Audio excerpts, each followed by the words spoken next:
अनंत सुख का मार्ग पुस्तक से परमाराध्य संत सदगुरु महाराज का प्रवचन। शीर्षक है नित्यानंद सुख। बंदो गुरुपद कंज कृपा सिंधु नर रूप हरि महामोहतम पुंज जास वचन रवि करनी कर। प्यारे लोगों, कोई पुरुष बहुत दिनों तक जिए या कोई कम जिए, कोई महाविद्वान होकर जिए या महामूर्ख रहकर, सबको मालूम है कि संसार में कुछ सुख और कुछ दुख अवश्य होता है। दुख को कोई पसंद नहीं करता, सुख को सभी पसंद करते हैं। पर जो सुख भी है वह तृप्तिदायक नहीं है। दूसरी बात यह है कि मैं पूर्ण रूपेण से सुखी हो जाऊं, यह चाहना जीवन भर बनी रहती है, किंतु कभी पूरी नहीं होती। केवल संसार के विषयों में लिप्त रहने वाले को कभी तृप्ति नहीं हुई है। जब पूरी तृप्ति नहीं हुई तो यह सुख कैसा? क्या ऐसा कोई सुख है जिससे पूरी तृप्ति हो? आंख से रूप दर्शन का सुख होता है और नाक से गंध विषय ग्रहण का। आंख से नाक का और नाक से आंख का सुख कभी प्राप्त नहीं होता।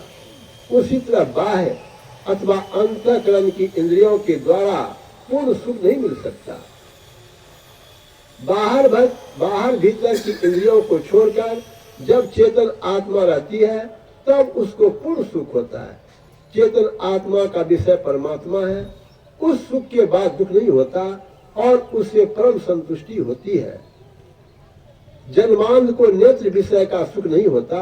उसी प्रकार जिस पुरुष को आंतरिक ज्ञान नहीं हुआ है उसे परमात्मा प्राप्ति का सुख पूर्ण सुख नहीं होता। वह कहेगा कि शायद सुख है ही नहीं। जिन लोगों को प्राप्त हुआ है वे कहते हैं कि हाँ सुख है, किंतु वे दूसरे को वह सुख कैसे दिखला सकता है? मुर्दा शरीर में सब इंद्रियां रहती हैं किंतु कुछ कर नहीं सकती। उसी तरह शरीर में चेतन आत्मा है, फिर भी साधक खाना पीना भूल जाते हैं। इसी क्रम में जब चेतन आत्मा को परमात्मा के निज स्वरूप का ज्ञान होगा तब विलक्षण सुख है। मालूम हो जाएगा यह सुख स्थिर है। जैसे आम कच्चा रहता है, पकता है और फिर सड़ता है, वैसे ही विषयों का सुख बदलता है। किंतु परमात्मा सुख ऐसा नहीं है। वह अनित्यानंद नहीं, नित्यानंद सुख है। यह सुख सभी प्राणी चाहते हैं। संसार में जो इंद्रियों से सुख प्राप्त होता है वह सुख और नित्यानंद है। शरीर कारागार है। कारागार में रहने का जो गुण है वह आपको होगा। इससे छूटो, इसी को मुक्ति कहते हैं। जिस सुख से इच्छा की निवृत्ति हो उस सुख की प्राप्ति करो। मुक्ति का यही प्रयोजन है। चित्त वृत्ति निरोध करो, यही ध्यान है। ध्यान के सिमटाव में उन्नति होती है।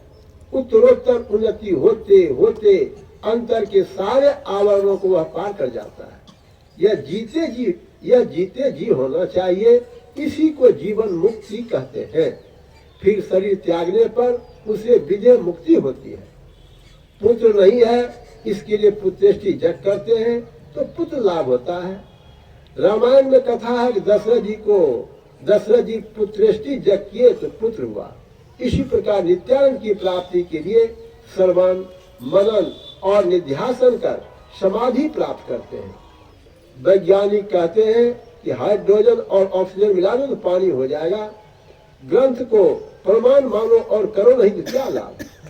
मोक्ष नित्यानंद की प्राप्ति के लिए है, पूर्ण रूप में सुखी होने के लिए है। कोई कहता है यह तो योग ज्ञान है, ईश्वर तत्व नहीं है। किंतु योग ज्ञान से प्राप्त होने वाला परम तत्व ही ईश्वर तत्व है। संसार में कुछ भी बनकर रहो और संतुष्ट रहोगे, किंतु ईश्वर की प्राप्ति में संतुष्टि है। द्रौपदी का वस्त्र खींचा जा रहा था, भगवान उसे बढ़ाते गए। भगवान की यह कृपा हो गई। हम भी विश्वास करते हैं, किंतु क्या यह सुख नित्यानंद हुआ? उस समय द्रौपदी की लज्जा बच गई। सभा में सब चकित हो गए।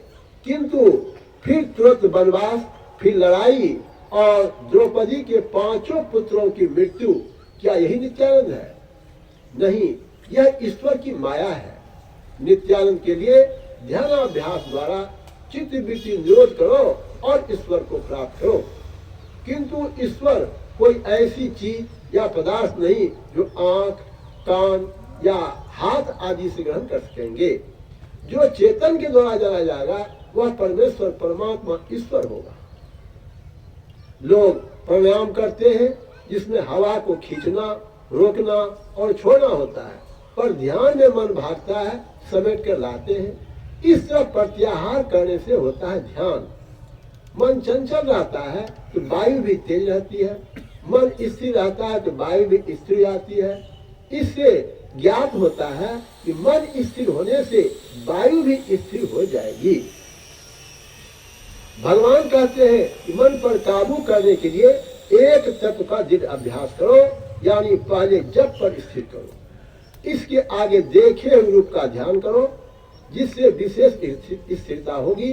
पुनः बिंदु ध्यान द्वारा स्थूल आवरण को पार कर जाओ, तब स्थूल विषय छूट जाएंगे।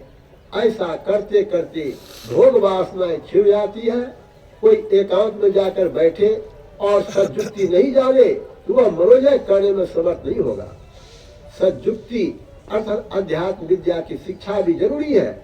पहले सुनकर ही शिक्षा पाते थे। गुरु जो कहते थे उस ज्ञान को सुनते थे, फिर आचरण में लाते थे। अध्यात्म विद्या का सीखना सत्संग से आरंभ होता है, यह पुराना ढंग है। प्रभु प्राप्ति का उपदेश साधु संग से मिलता है, इससे विद्या अधिक खुलती है और समझ में आती है। प्राण स्पंदन निरोध ध्यान द्वारा भी होता है। वासना यानी इच्छा आवे उसका त्याग करो। इसके अतिरिक्त जो दूसरे उपाय से ईश्वर को खोजते हैं वे अंधकार में है। मन की एकाग्रता में बुद्धि बढ़ती है। किसी बात को एकाग्र मन से सोचने पर समझ में आती है। ध्यान से ज्ञान बढ़ता है, शांति आती है। मन एक बिंदु पर स्थिर होने से एकाग्र होता है। संसार में रहकर संसार काम करना होगा, किंतु पापों से बचते रहो। व्यभिचार, चोरी, नशा, हिंसा और झूठ को छोड़ो। तंबाकू, सिगरेट, बीड़ी, जर्दा इत्यादि नशा मत ग्रहण करो। इसके अलावे दारू, तारी, हर एक नशा से बचो। हिंसा 2 प्रकार की होती है, अनिवार्य और वार्य। शास्त्रकार अनिवार्य हिंसा को नहीं रोकते। खाना पकाते, श्वास लेते, पानी पीते, दवा खाते, इन सब क्रियाओं में हिंसा होती है। खेती करते हैं उसमें भी हिंसा होती है। ये सब अनिवार्य हिंसा है, इनसे बच नहीं सकते, पर वार्य हिंसा से बच सकते हैं। जब तक संपूर्ण संसार एक नहीं हो जाए तब तक आपस में लड़ाई होगी ही।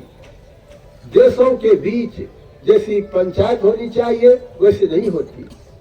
गांधी जी को कहना पड़ा कि अपनी रक्षा के लिए दुश्मन को रोकना अनिवार्य हिंसा है, किंतु जिह्वा के स्वाद के लिए जो जीवों को मारते काटते हैं वह वार्य हिंसा है, इससे बचना चाहिए। आक्रमणकारी नहीं बनना है, किंतु आक्रमण को रोकेंगे अवश्य।